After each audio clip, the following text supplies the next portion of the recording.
Kisah perjalanan ilmu Imam Syafi'i, dari anak yatim hingga ulama besar dunia. Bagaimana mungkin seorang anak yatim dari keluarga sederhana tumbuh menjadi salah satu ulama terbesar dalam sejarah Islam?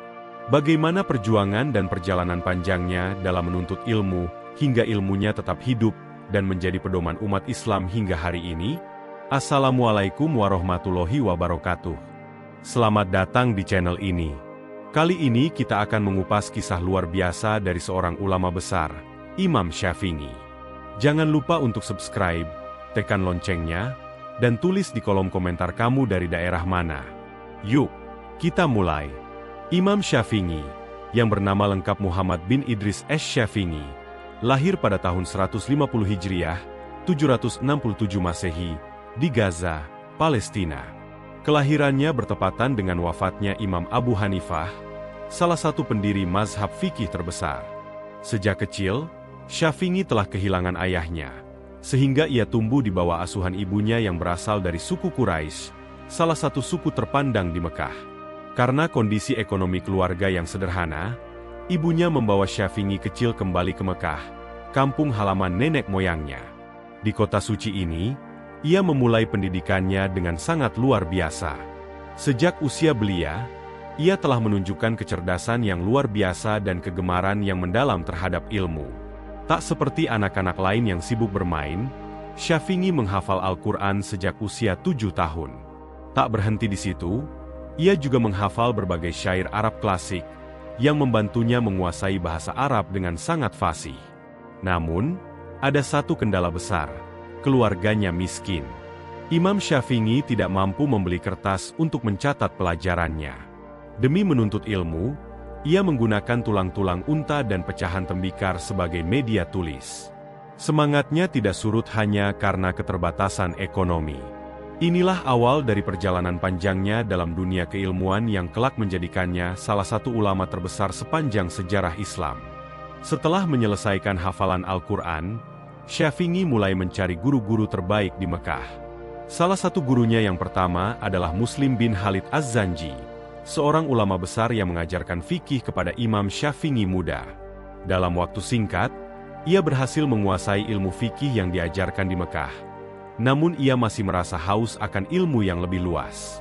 Atas dorongan gurunya, Syafi'i mulai merantau ke Madinah untuk berguru kepada Imam Malik bin Anas, seorang ulama besar yang telah menyusun kitab Al-Muwatta, salah satu kitab hadis dan fikih pertama dalam sejarah Islam. Imam Syafi'i mendengar bahwa Imam Malik sangat ketat dalam memilih murid, sehingga sebelum berangkat ke Madinah, ia menghafal seluruh isi kitab Al-Muwatta di luar kepala. Ini adalah strategi luar biasa yang membantunya diterima oleh Imam Malik. Setibanya di Madinah, Imam Syafi'i menemui Imam Malik dan menunjukkan kemampuannya. Imam Malik terkesan dengan kecerdasan dan ketekunannya, sehingga ia diterima sebagai murid meskipun masih berusia muda. Dari Imam Malik, Syafi'i belajar mazhab fikih Madinah, yang lebih mengutamakan dalil hadis dan praktik sahabat dalam menyusun hukum Islam. Disinilah Imam Syafi'i mulai memahami perbedaan metode berpikir dalam ilmu fikih. Belajar dengan Imam Malik bukanlah hal yang mudah. Sang guru dikenal sangat tegas dan tidak mudah memberikan pujian. Namun, Imam Syafi'i tetap bersabar dan menerima pendidikan dengan penuh kesungguhan. Ia tidak hanya belajar hukum Islam, tetapi juga metode berpikir, cara memahami hadis, dan bagaimana menilai suatu hukum secara kritis. Salah satu kisah menarik dalam perjalanan ilmunya adalah ketika ia mengajukan pertanyaan kepada Imam Malik, lalu dijawab dengan jawaban yang singkat namun mendalam. Imam Syafi'i terus bertanya dan semakin memahami bagaimana seorang ulama sejati berpikir dalam menyimpulkan hukum. Hal ini membentuk pola pikirnya yang kemudian berkembang menjadi metode fikih yang unik, yang menggabungkan dalil dari Al-Quran, hadis, ijma, kesepakatan ulama, dan kias, analogi hukum. Setelah bertahun-tahun berguru kepada Imam Malik, Imam Syafi'i mulai dikenal sebagai salah satu murid terbaiknya. Namun, perjalanan ilmunya belum selesai. Setelah Imam Malik wafat, Imam Syafi'i merasa bahwa ia perlu memperdalam pemahamannya dengan mempelajari metode fikih dari wilayah lain. Setelah belajar dari mazhab Madinah yang berbasis pada hadis dan tradisi sahabat, Imam Syafi'i melanjutkan perjalanannya ke Irak, pusat mazhab fikih yang berbeda dengan Madinah. Di Irak, fikih dikembangkan oleh Imam Abu Hanifah dan para muridnya, yang lebih menekankan penggunaan logika dan kias dalam memahami hukum Islam.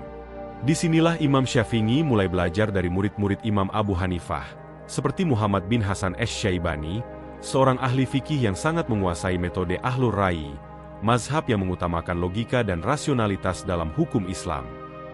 Imam Syafi'i tidak hanya belajar, tetapi juga berdebat dan berdiskusi dengan para ulama Irak, sehingga ia mulai memahami dua aliran besar dalam ilmu fikih. Mazhab Ahlul Hadis, Madinah, lebih menekankan dalil dari hadis dan praktik sahabat. Mazhab Ahlul Ra'yi, Irak, lebih mengutamakan akal, logika, dan kias dalam menyimpulkan hukum. Imam Syafi'i menyadari bahwa masing-masing metode memiliki kelebihan dan kekurangan. Jika hanya mengandalkan hadis tanpa memahami konteksnya, maka hukum Islam bisa menjadi kaku. Sebaliknya, jika hanya mengandalkan logika tanpa dalil yang kuat, maka hukum Islam bisa kehilangan kemurniannya. Dari sinilah Imam Syafi'i mulai menyusun metode fikihnya sendiri, yang menyeimbangkan antara dalil dan akal. Dengan pengalaman belajar di Madinah dan Irak, Imam Syafi'i mampu menggabungkan metode terbaik dari kedua mazhab besar ini. Ia menyusun prinsip-prinsip yang kelak dikenal sebagai mazhab Syafi'i, yang tetap berpegang teguh pada Al-Quran dan hadis, tetapi tetap membuka ruang untuk ijtihad, pemikiran kritis, dalam menyusun hukum Islam. Salah satu bukti kejeniusannya adalah kitab Ar-Risalah, yang ia tulis sebagai dasar ilmu ushul fikih, prinsip dalam menyusun hukum Islam. Kitab ini tidak hanya menjelaskan hukum, tetapi juga bagaimana cara memahami hukum dengan benar. Inilah mengapa Imam Syafi'i disebut sebagai Bapak Ushul Fikih, karena ia adalah ulama pertama yang menyusun kaidah dalam memahami hukum Islam dengan sistematis. Metode Imam Syafi'i menjadi revolusi dalam dunia fikih, karena memberikan solusi atas perbedaan pendapat di kalangan ulama. Ilmunya tersebar luas, dan hingga hari ini mazhab Syafi'i menjadi salah satu mazhab terbesar di dunia, terutama di Indonesia, Malaysia, Mesir, dan beberapa negara lainnya. Perjalanan ilmunya belum berhenti. Imam Syafi'i terus menyebarkan ilmunya ke berbagai wilayah, termasuk ke Mesir, tempat ia akhirnya menetap dan wafat. Kisahnya adalah bukti bahwa ilmu harus dicari dengan perjuangan, kesabaran, dan ketekunan. Setelah bertahun-tahun menuntut ilmu dari berbagai ulama besar di Mekah, Madinah, dan Irak, Imam Syafi'i akhirnya mulai merumuskan gagasan-gagasannya dalam sebuah kitab yang menjadi tonggak sejarah ilmu fikih. Kitab tersebut adalah Ar-Risalah, yang ditulis pertama kali atas permintaan Abdurrahman bin Mahdi, seorang ulama besar dari Irak. Ar-Risalah adalah kitab pertama yang membahas tentang ushul fikih, yakni kaidah atau metode dalam memahami hukum Islam. Sebelum kitab ini ditulis, ilmu fikih berkembang berdasarkan kebiasaan dan ijtihad para ulama di berbagai wilayah, tanpa adanya aturan baku dalam menilai dalil-dalil syariat. Imam Syafi'i melihat bahwa ada perbedaan tajam antara dua kelompok besar dalam fikih, Ahlul Hadis, yang berpegang teguh pada hadis, dan Ahlul Ra'yi, yang menggunakan akal dan kias secara luas. Melalui kitab Ar-Risalah, Imam Syafi'i menetapkan bahwa dalam menyusun hukum Islam, harus ada hierarki dalil yang digunakan. Urutannya adalah Al-Quran, sumber hukum utama yang tidak dapat diganggu-gugat. Hadis Nabi, jika tidak ditemukan dalam Al-Quran, maka harus merujuk pada hadis yang syahih. Ijma, kesepakatan ulama.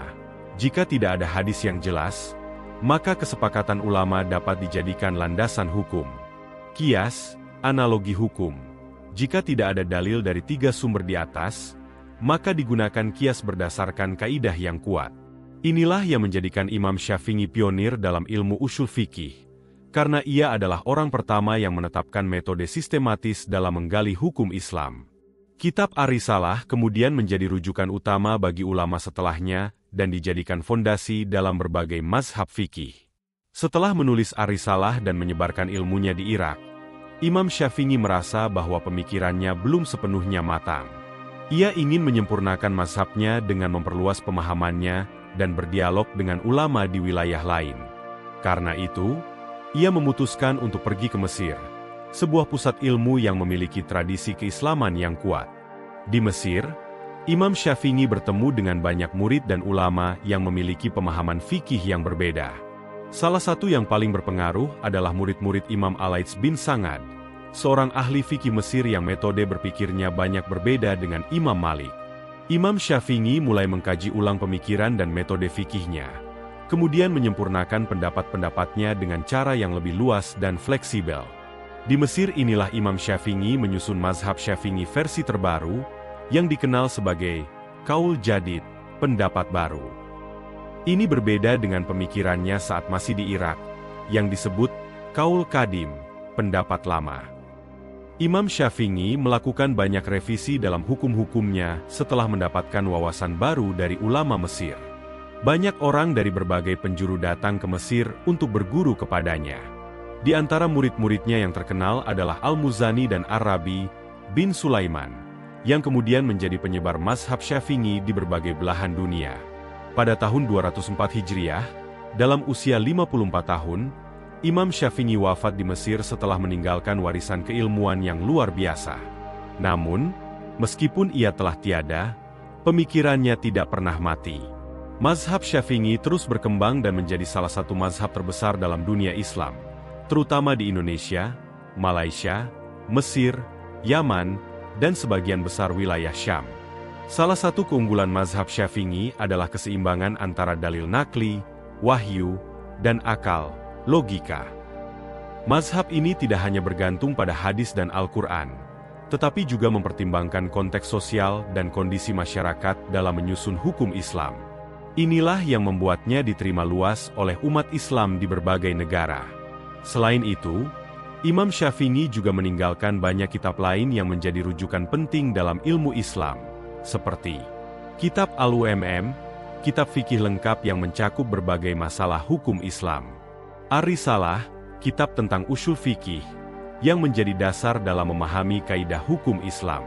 Ikhtilaf Al-Hadits, kitab yang membahas bagaimana memahami hadis-hadis yang tampak bertentangan.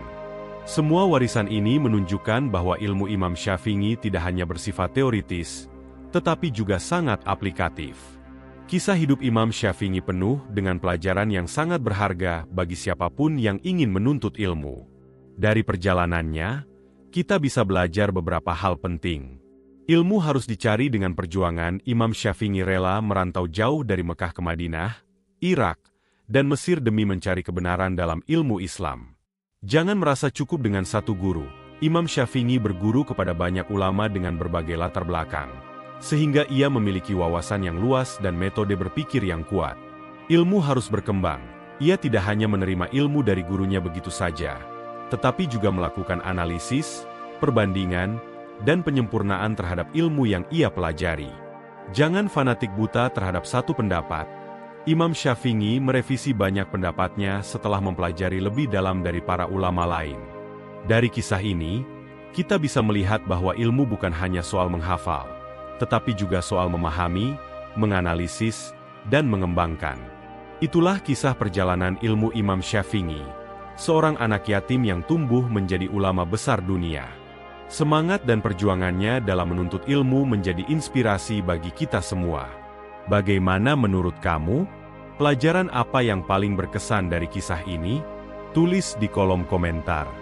Jangan lupa juga subscribe dan tekan loncengnya agar tidak ketinggalan kisah inspiratif lainnya. Terima kasih sudah menonton. Wassalamualaikum warahmatullahi wabarakatuh.